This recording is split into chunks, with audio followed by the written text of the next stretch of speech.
Эрдмийн эхлэл ерөнхий боловсролын сургууль. Дэлхийн Монгол иргэнийг бэлдэнэ.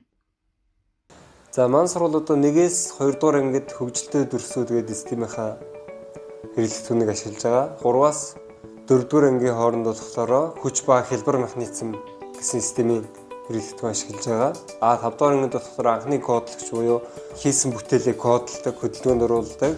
Робот одоо яг ямар даалгавар гүйцэтгүүлмээр байна гэдгээ одоо ингээд туршиж үзэх боломжтой.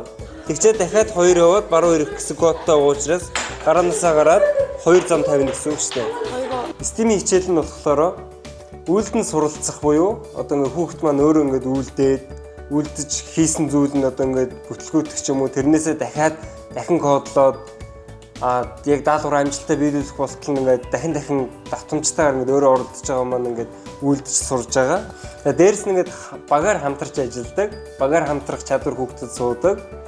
Багаараа ингээд нийлээд ярилцаад асуудлаа хамтдаа шийдвэрлэдэг. За ийм сургалтын хэрэглэгдэхүүн байна. Системийн хэрэглэгдэхүүн гэдэг маань. Би Эрдмийн сургуулийн 8-1 суралцдаг. Би цахилгааны инженер болохыг хүсдэг. Би тэгээд энэ Эрдмийн сургуулийн энэ технологийн дугууланд явснараа энэ усан онцыг хийгээд цахилгааны монтаж хийж сураад хүүтэн гагнуур хийж сурсан. Энэ одоо миний хийж байгаа зүйл нь миний ирээдүйн мэргэжилд илүү дөхөн байхаа гэж би бодож байгаа.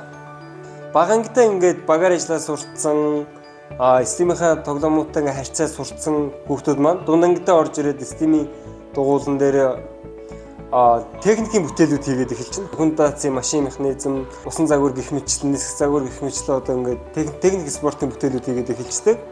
Одоо ингэснээр одоо ингээд автын инженер, цахилгааны инженер, нисхийн инженер, одоо ингээд инженерчлэлийн барилгын инженер ч юм уу ингээд инженерчлэлийн сургуульд одоо ингээд өөрийгөө бэлдэж байгаа хүүхдэд маш сайн суур мэдлэг болж өгч байгаа.